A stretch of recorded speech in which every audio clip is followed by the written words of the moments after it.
I'm Anita Dawes, and I'm a Daphne Jackson Research Fellow at the Open University, and I'm working in astrochemistry.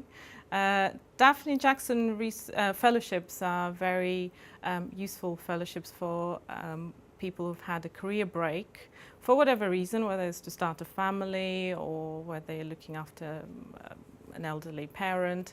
But it enables you to update yourself and retrain. I had a 7-year break, which was quite a long time away from research, doing no research whatsoever. I became a mum to 3 kids, and without this fellowship I wouldn't be here, because I didn't think it was possible to get back into science after lots of nappy changing and baby feeding. Well, I think my job is very important, because the way I see science is the way my husband described it a while back, was that we have a big blank canvas and everyone's painting a little tiny part of it, and in the end we're just trying to uncover the big picture.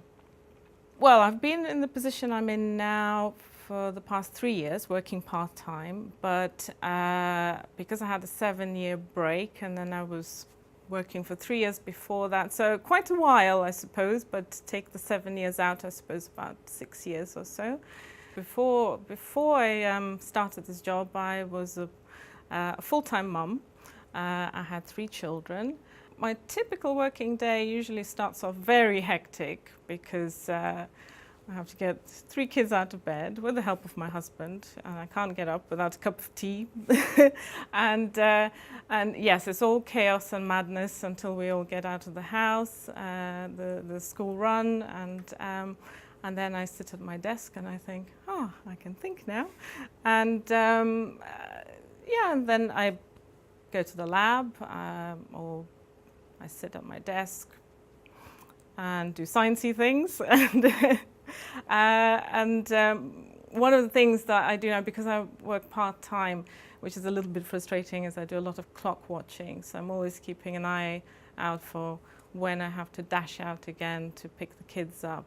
So that's quite different to before I had kids, where time seemed unlimited and I'd go for long coffees and lunches, which I don't do quite as much. I do some, but I do travel as well to other labs. But I do love working in this lab here. I work on equipment like this, which are high vacuum chambers. So we basically suck all the air out of the chamber and pretend to make a little bit of space in there. And we cool it down with these sort of refrigerators called cryostats, and what I look at is ice in space. So what I try to do is form a little bit of space in there and grow very thin layers of ice that you would find in space in huge clouds of gas and dust from which stars form. I love being in the lab. I love doing practical things. I love it. There is a bit of a love-hate relationship. There's some frustrating things about it, but I think the positives outweigh it when you find that little bit of information that you were looking for, or you analyze the data and you find a pattern or a trend and it fits, and you think, yes, I think I've got something there. Being in the lab as well, I love being in the lab, but a lot of the time I'm pulling my hair out because I'm trying to get things to work that are broken.